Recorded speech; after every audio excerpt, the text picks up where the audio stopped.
Assalamualaikum warahmatullahi wabarakatuh. Sebelumnya perkenalkan nama saya Iga Maharani Syafira Kelana Simbolon dengan NPM 24082602111.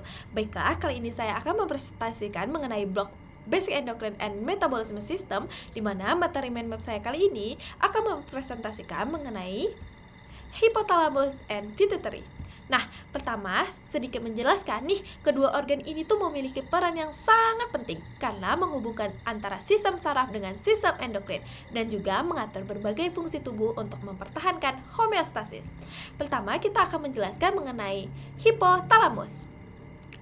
Di sini saya akan menjelaskan nih mengenai hipotalamus. Nah, secara anatomi, hipotalamus merupakan bagian dari diencephalon, terletak di bawah talamus dan membentuk dasar dari ventrikel ketiga. Fungsi utama hipotalamus adalah menghubungkan sistem saraf dengan sistem endokrin, mengontrol fungsi pituitary gland, serta mengatur berbagai fungsi homeostasis. Fungsi tersebut meliputi dengan pengaturan suhu tubuh, rasa lapar dan kenyang, rasa haus dan keseimbangan cairan, tidur dan ritme sirkadian, respon terhadap stres, serta fungsi seksual dan reproduksi. Hipotalamus menghasilkan dua kelompok hormon, yaitu releasing hormone dan inhibiting hormone.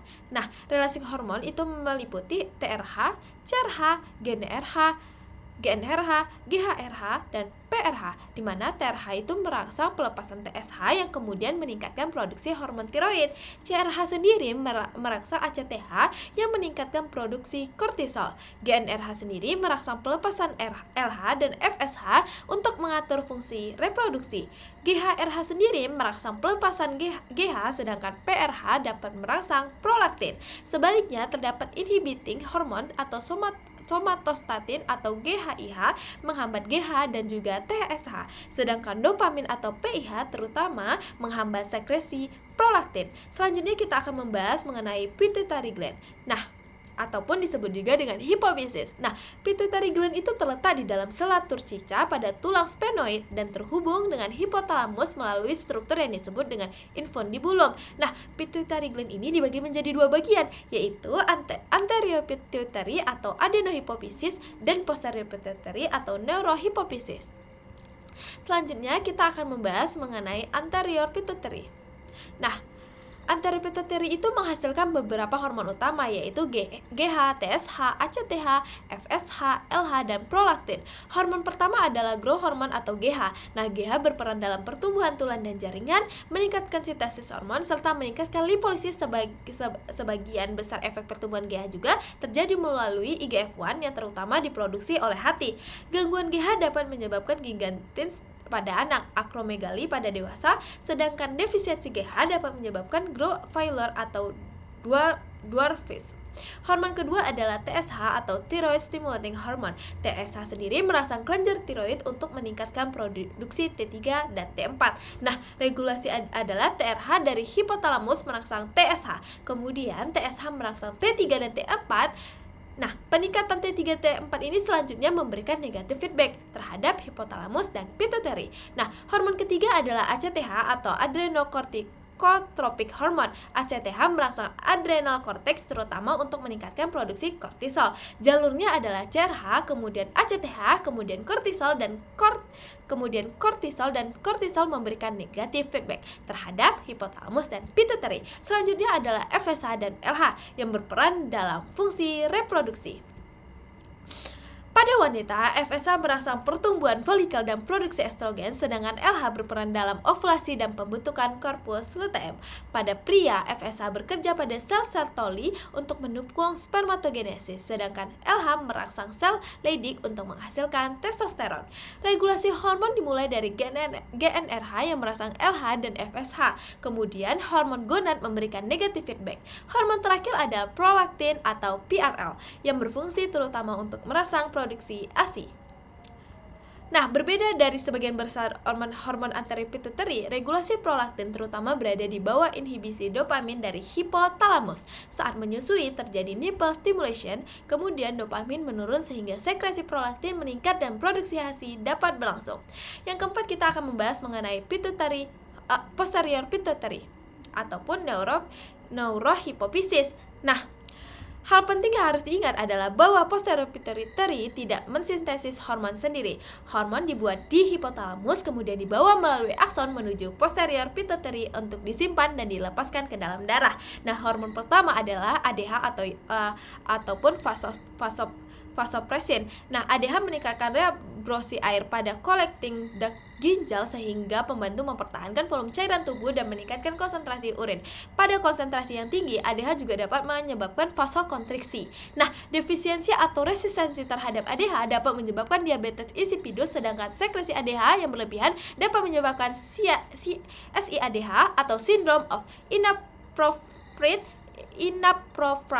Antidiuretic Hormone Secretion. Nah, hormon kedua adalah oksitosin. Nah, oksitosin ini berperan dalam kontraksi uterus saat persalinan dan milk ejection atau let down reflex saat menyusui. Pada saat nipple stimulation, sinyal menuju hipotalamus menyebabkan pelepasan oksitosin dari posterior pituitary. Oksitosin kemudian menyebabkan kontraksi sel myoepitel pada payudara sehingga ASI pun keluar. Kelima ada hubungan hipotalamus dan pituitary. Hubungan hipotalamus dengan anterior dan posterior pituitary memiliki mekanisme yang berbeda.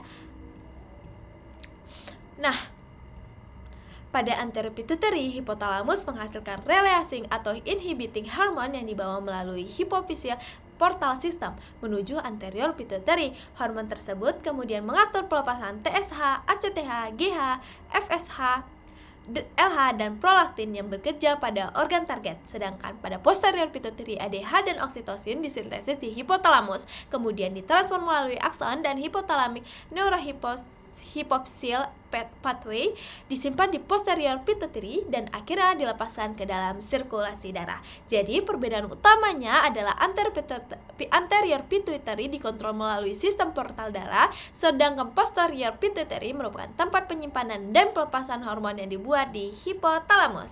Baik, yang selanjutnya kita masuk ke aksis endokrin utama, di mana selanjutnya terdapat nih beberapa major endocrine axis. Pertama adalah HPT axis atau hypothalamic pituitary thyroid axis. Jalurnya adalah TRH, kemudian TSH, kemudian T3 dan T4. Akses ini berperan terutama dalam metabolisme, pertumbuhan, dan juga perkembangan. Nah, kedua adalah HPA atau axis atau hypothalamic pituitary adrenal axis yang jalurnya adalah CRH, ACTH, kemudian kortisol. Akses ini juga sangat penting dalam respons stres dan regulasi metabolik. Ketiga adalah HPG atau hypothalamic pituitary gonadal axis yang dimana jalurnya adalah GnRH, kemudian LH dan FSH. Kemudian juga ada gonad yang menghasilkan estrogen, progesteron, dan testosteron serta mengatur fungsi reproduksi. Keempat adalah GH axis, jalurnya adalah GHRH, kemudian GH, kemudian IGF-1 terutama dari hati yang berperan dalam pertumbuhan jaringan dan tulang. Selanjutnya kita akan membahas mengenai regulasi hormon dan negatif feedbacknya. Nah, sebagian besar endocrine axis dikontrol menggunakan mekanisme negatif feedback. Sebagai contoh, pada HPA axis, hypothalamus menghasilkan CRH, kemudian anterior pituitary menghasilkan ACTH, dan ACTH merangsang adrenal cortex menghasilkan kortisol. Ketika kadar kortisol yang sudah cukup tinggi, kortisol memberikan efek negatif feedback dengan menghambat pelepasan CRH dan ACTH. Mekanisme ini bertujuan untuk menjaga kadar hormon tetap dalam rentang yang sesuai dan mempertahankan homeostasis hormon. Baiklah, sekian presentasi mind map yang dapat saya sampaikan. Sebagai kesimpulan yang ingin saya sampaikan adalah hipotalamus dan pituitary merupakan pusat penting dalam pengaturan sistem endokrin. Nah, sekian dari saya. Adapun referensi yang saya sampaikan telah saya buat di bawah materi mind map saya ini. Sekian dari saya, kurang dan lebihnya saya mohon maaf. Wabillahi taufiq wal hidayah. Wassalamualaikum warahmatullahi wabarakatuh.